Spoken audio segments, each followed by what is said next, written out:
Welcome to the Sleeping Barber podcast. Welcome back to the Barber's Brief, where Marc and I like to highlight stories that have caught our attention over the last couple of weeks. We also get into a marketing moment, also known as a case study, but always wrap up with ad of the week. My friend, how are you doing this afternoon? I am good. How you feeling? I am very excited about this slightly newish format, small tweak on the stories and the delivery great content that we're going to try to attempt today. So this is going to be really fun. I think so. I think so too. I'm a little giddy. So this is, I think this is going to be a good thing. Yeah. All right. So you're up first. What caught your attention? Well, rethinking rebrands. There was a really great post from John James, which caught my attention. And honestly, it's one that every business leader I think should hear. We've talked about a whole bunch. We're talking about rebrands. Those big flashy logo changes and the corporate makeovers that marketing teams love to pitch. We love them. We all love it. So this post from John, obviously there was the critique around Cracker Barrel, which recently announced a new logo, sleek new logo, let's say, a modernized new logo, where they got rid of their old timer icon. It kind of reminds me of, remember when we had Byron on and he was talking about they did a rebrand or a survey of rebrands that have been to modernize the logo. And then everyone was like, well, which one was the modern one? Totally. Anyway, so they did one of those. Perfect. And so that was the logo where this classic man leaning against a barrel, and it's been their symbol for decades. And within hours, John pointed out that their stocks dropped. They lost about $100 million of value in a single day. And then a week later, they scrapped the decision and the stock bounced back up. And so John's point is that this is a common reoccurrence, and there's probably only a handful of major marketing rebrands that have been positive and positive financial impact. And yet it's still one of those things that we're constantly seeing. We joke about it all the time. The first thing that a marketer does when they get into the chair is they change everything. Change the color. Yeah. So Tommy Lowe, the guy who literally built the first Cracker Barrel back in 1969, came out swinging. He called the whole thing pitiful. And they said, we're throwing money out of the window. And so they just thought it was a big joke. And we've seen this before. Canada, as we talked about a number of times, disastrous orange juice rebrand, dropped sales by 20% in just 2 months. Gap also did something, $100 million logo fiasco, $100 million logo fiasco. And so it's just one of those things where, why do we keep pushing for rebrands? Like, it seems so problematic and so dangerous that, especially without doing any previous work on which assets are really distinctive and which are most recognizable and all those kinds of things. I agree. Yeah. And anytime someone with two first names writes something, I am always listening. John James. So well done on that post. But I completely agree, because it's one of those things where it's a knee-jerk reaction. You want to showcase that you're enticing something in the market, but in reality, you're removing a lot of decades or years of distinctive brand assets that actually always play into your favor. So be very careful, marketers out there. Yeah. What do you got? Well, big plot twist in retail this week, or last week, or a couple of weeks ago. Amazon ghosted Google shopping ads between July 21st and 23rd. They went from owning around 60% of ad visibility in the US to nada, like nothing. I saw that. That's crazy. Across it 20 seems markets. Crazy, but is it crazy? I don't know. Wait, there's more. Across 20 markets, gone. And then the ripple effects were instant. Cost per clicks actually dipped from 7 to 12%, a rare gift to advertisers. So for those of you advertising or were advertising at that time, congratulations, you got some cheaper CPCs. While other retailers rushed in to grab that real estate Amazon left behind, now the big question remains, why would Amazon pull the plug? Why? Some think that they were tired of feeding Google's AI with their rich product feed. Fair. Okay. They've even been blocking bots recently. Others see it as a bargaining chip, basically because Amazon is saying, we've stocked the cupboard, now give us a better deal. Now, there's also a third thing. Now, there's a theory that it's just a strategic pause after Prime Day, giving them time to recharge before the Q4 chaos that's basically on its way. And let's not forget, they've been building their own AI-powered ecosystem, so maybe they don't need Google as much anymore. They have quite a robust advertising services stack as well. So, I don't know. Now, meanwhile, Walmart, Target, Home Depot are loving this. Some gained 20% of impression share practically overnight. Obviously, I think that's a huge win. But here's the catch. More clicks don't always mean more conversions. In categories like apparel and home goods, retailers are seeing the traffic spike without the sales match. Think of it as throwing a huge party where everyone shows up, but no one brings snacks. I think that's the best way to think about it. So that's what caught my other. Yeah, it's a good one. That's not a small amount of shift in the budget. Yeah. No, not at all. It's Not bold. at all. It's so bold. Like I love that they're doing it on one hand, and then on the other hand, I'm kind of like, what the fuck? Seriously, right? What? Yeah. Although their platform is so big, they do spend a lot of money on advertising. So there's got to be something around the value that they're getting. They felt that confident that they could get away without it. And I think it's that confidence that they have that is probably more motivating here. I don't think they'll steer away from it in Q4. Yeah. But at the same time, I think it's really interesting. Yeah. Okay. Yeah. What you got next? Meta, as well, funny enough, auctions and advantages at the auction. Well, Meta is getting more expensive, and creative might be the solution. Okay. Here's a stat that'll make your stomach drop. If you wanted to reach 4 million people in Meta back in 2017, you'd need about $100,000 budget to do that. Today, you need about 280,000 to reach the same 4 million people. It's almost triple in the last, 4 years, 5 years? 4 years, yeah. 5, yeah, okay, 6 years. We're good at math So today. Kevin Goodwin, SVP of strategy at New England, put up this post. I thought that was really interesting. He dug into Meta performance and trying to figure out why it's fluctuating for so many advertisers. It's a pretty eye-opening post. Meta captures about 23% of all advertising spend, but it counts for 8 to 9% of people's actual time spent online. So if you think about the ratio, it's a little out of whack, let's call it. Okay. And so it's really interesting because Meta's been really effective at converting. And so everyone keeps throwing money at the platform. But I think that's part of the more the people are spending there, the more questions they have. And then the more people that are spending there's obviously the auction in place, which I think is brilliant from a Google's perspective and Meta's perspective. But it just means that more and more competition means prices go up. So when you start thinking about, okay, well, I need a bigger budget, but you can't get it, then what do you do? And so it isn't necessarily that if you can't have more money for just reaching the same number of people, creative might actually be the thing that will help you out the most. And so he shares this real world example. Within 24 hours of launching one new creative, here's what happened. They had conversions jump 3 to 4 times higher. Cost per acquisition dropped by 40 to 50%. And then their cost per 1,000 people reached dropped by 50 to 60% in one day. We had an experiment personally, I think when you and I were working, I think I've told this story before, but we changed creative in Meta and we ended up over the course of a quarter saving $1 million in media reach. Jeez. Just by changing the creative. So it became more efficient. So it's a really interesting thing. The Meta auction system, it is highly influenced. I've just actually did this with a client over the last 6 to 8 weeks. We were doing tests on creative and looking at the cost per reach with different kinds of creative. And so there's dramatically different outcomes when it comes to that. Of course. And so just continuously planning and for new creative and multiple variants of creative is actually, I don't mean thousands. I just mean a few. Just to even see what is the difference. That. So you can kind of do it, throwing a wild card in there is one of the things that he's recommending is you could try completely new approaches rather than just making small changes. So the bottom line here is that while everyone is trying to outspend their way to better reach, the smart money's on out-creating the competition. You know what that's telling me? The cost of dull. Totally. It's right there. Totally. Yeah, 100%. Dull media, dull ads. All of it. All that. All the dullness. But anyways, 2 great research papers that have happened with Adam Morgan, Karen Nelson Field. Well, that was on the media side, but then Adam Morgan and System 1, I think, was for the creative paper, if I'm not mistaken. But yeah, absolutely. That's a great example there of that research coming to life. Yeah, I agreed. All right. You got one more, I think, don't you, V? And guess who I'm picking on again? Oh, boy. I'm picking on Google. I'm picking on Google again. I figured I had a 50-50 chance on that one. Well, I guess it could have been Amazon, but it was either Google or Facebook.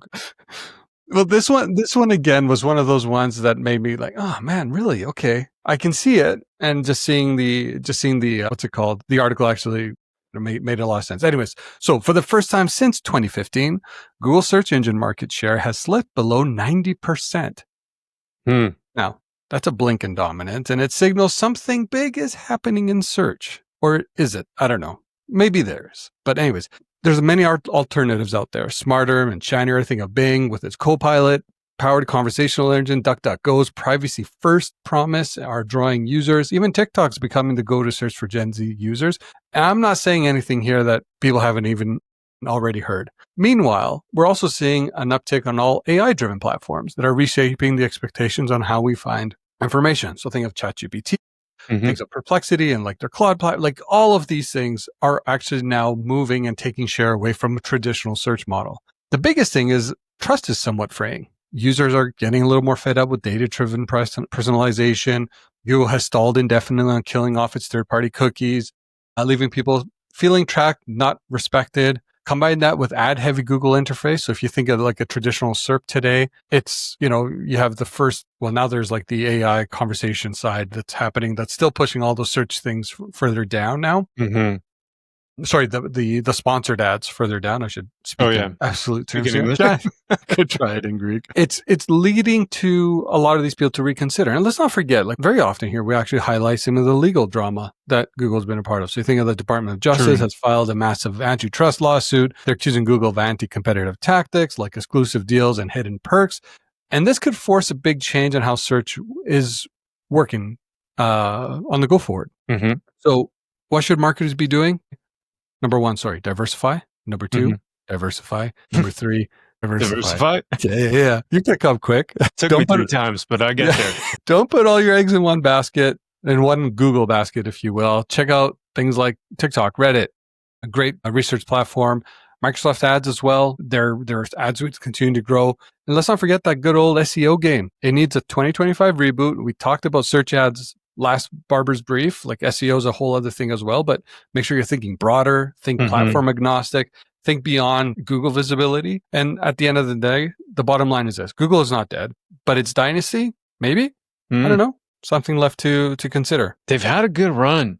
That incredible run. An entire career was built on Google. Now either. It's just, they've been a juggernaut for so long on search. It's definitely under pressure. You can tell, you can feel it. And for the first time, we talked about Amazon just earlier, people are looking for other alternatives. Yeah, I mean, there's the cost that we were just talking about with the auctions. Yeah. The results that people are starting to question more and more. All the different platforms that people are searching on and different ways that people are searching and interacting. It's wild. Exactly. All right. Final story. Well, this is a marketing moment, V. It's not even we're already there? A final story. Yeah, it's an article that I wrote for WARC. Yeah, this was a good one. So it was the final of the 4 Ps series that I wrote for them. This one on why your customers say ads don't work on me. And so it started because I had this thought in my mind, like, how does advertising work? And it honestly was keeping me up at night. It was just making me crazy. I was trying to find a simple way to explain it. And then shortly after we went to Cannes and heard Sarah Carter and Les Binet speak. We indirectly met with them. Yeah. Rubbed shoulders and chatted, exchanged ideas, did all the things, gave them all my thoughts and brilliance. But it was one of those things where I just had that thing also stuck in my head that Sarah Carter had said, which was basically to start with the customer and they don't give a shit.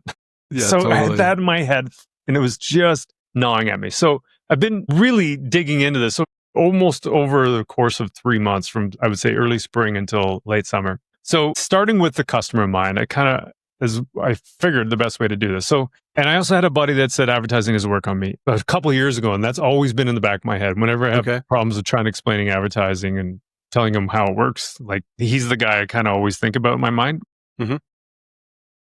And so there's this whole thing. I think the first part is that we're all taught, generally speaking, that advertising works by pushing people through the AIDA funnel, like awareness, interest, desire, action. So you target the right people with the right message at the right time, and then, create content that goes from interest to desire to action, and then boom, sales go up. And so I tested that version of that definition, not exactly the one I just said, but a version of that into 5 different AI models, and 4 of them agreed that it sounded pretty good. But it's pretty incorrect. It was quite wrong. And so I started looking into what customers actually experience and started thinking about what is their experience? Why don't they think ads work on me? And so, and specifically for my buddy, why does he say that's not how ads work? And so the thing I realized is that when they say that, they're right. The reality check was that most buyers aren't in market today. That 595 rule we talk about all the time. So 5% of your potential customers are actively looking to buy at any given moment. Changes from category to category, but the general just as a rule of thumb is there's fewer in-market customers than there are out-of-market customers. And so I started suggesting this test to a whole bunch of people too. And I was like, okay, we'll count every ad that you see and then check how many of those companies you actually bought from by the end of the day. And think about that ratio, number of ads divided by number of purchases, or number of purchases divided by number of ads. It's going to be really, really small. So I was talking to a bunch of marketers about that. I'm like, okay, but that's true. Like most ads don't actually force people to buy. So then the second perspective I had was around building empathy with the customers. So most people don't notice our ads. And why would they? Today was the beginning of school.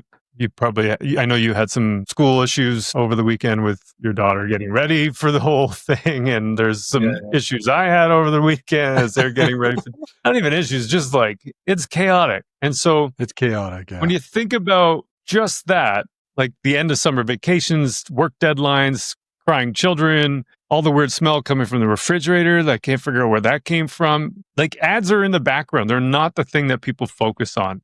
It's noise in most people's lives. Noise. And so we realize that marketers are obsessed with our own work and that we see our own ads everywhere and assume that everyone else does too. But people, consumers are paying attention to their life, not our advertising. And so that was a humbling realization. Third perspective I came to in terms of like the science and all that kind of stuff.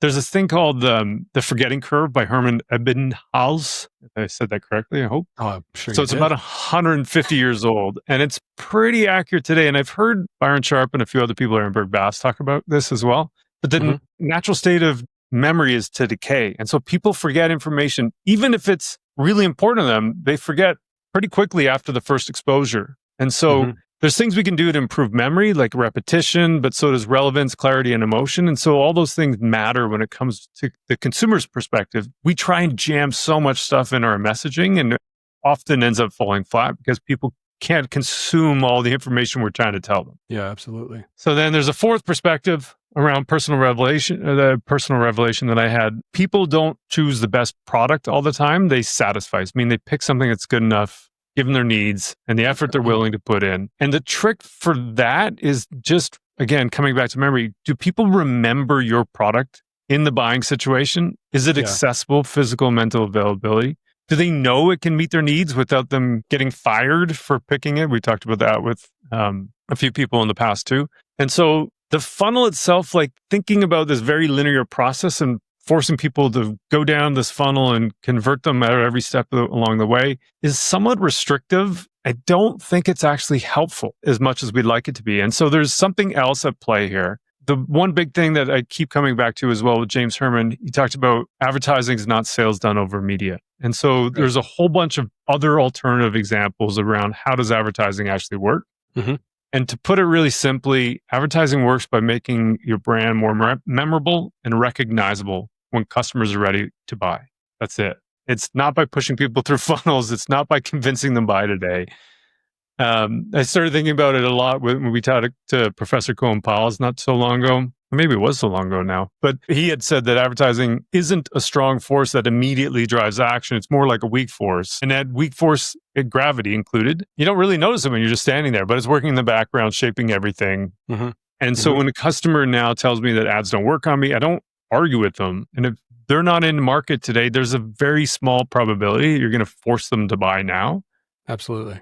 It's a little bit like that analogy that you can't force a horse to water and make them drink, especially when they're not thirsty. So the effective advertising is so dependent on the category that you're in and the size of the prospective buyers in market today. Absolutely.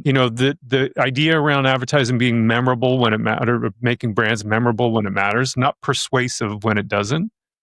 I think subtly it will happen over time, but it comes with this expectation around resetting expectations and that we're not going to be able to force people just to buy because we need them to buy now. Yeah. So there's a whole new frame of thinking there that I put together for me, new for me, around how advertising actually works. And it's been really helpful. I have to say, it was an incredible piece that you put together. And I'm going to highlight 3 things that really stood out for me. Okay. First of all, it challenged a lot of the sacred cows, with evidence. Like you talked about the ADA funnel and where it actually falls short. It's an outdated tactic that's deep rooted in more of a sales tactic, but back in like 1898. And that's what I love about this. Like we should be going back to these old frameworks and just saying, what is the origin of this? Mm-hmm. What's the origin story specifically? And why does it actually apply in the way? So I love the fact that you're kind of tackling that head on and saying, hey, by the way, the ADA is not a thing for us. It also validates the 95-5 rule, right? Mm-hmm. It validates the consumer perspective that, the whole notion that the ad doesn't work on me, as it's true for most of the time, like 95% of your consumers are out of market. That's likely more true than not. So how do you focus on that 5? Or how do you make sure you're still building that mental and physical availability that you need? And then the third thing is it reframes the role of advertising. The gravity metaphor I think is brilliant. Absolutely brilliant. It explains advertising as a weak but constant force, shaping memory and recognition. It's sticky, it's visual, and it's easy for audiences to recall. So that's where things like consistency come into play. So chapeau, my friend. Thanks. Such a well-written piece. Loved it. We'll obviously add links to it. Make sure you guys all give some love to Marc. It was really well done. Thanks, V. Yeah, buddy. Have you seen the meme where it's like partner saying, "Hey, I want you to say nice things about my partner because they're going to show you something that they've been working on." Have you seen those? Okay. It feels like it's one of those where I'm eyeing the audience right now. We'll have to do that. Anyways. Okay. Ad of the week. Let's talk logo glow up. All right. Lacoste just staged a brand makeover that is part homage, part fashion statement ahead of the 2025 US Open. Ooh. I don't know if you caught this at all, but Lacoste did something that you don't see every day. They swapped out their legendary crocodile logo and replaced it with a goat. A goat. Why? Because it's time. It's not a lizard. It's the goat. Because we're celebrating Novak Djokovic, the greatest of all time from a tennis perspective.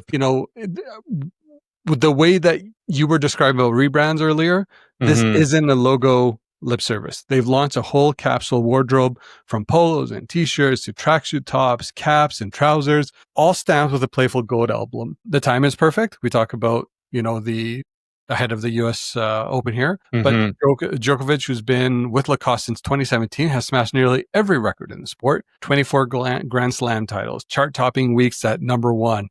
The works. And it's a celebration of greatness. And Lacoste is rebranding its heritage with a wink of a modern flair. Now, the campaign was dreamt up by BETC Paris and has a star-studded launch at Lacoste's Fifth Avenue flagship in New York. They then pulled fan tweets praising Djokovic, working them directly into the social campaign, a sweet nod to the community that has cheered him on since day one.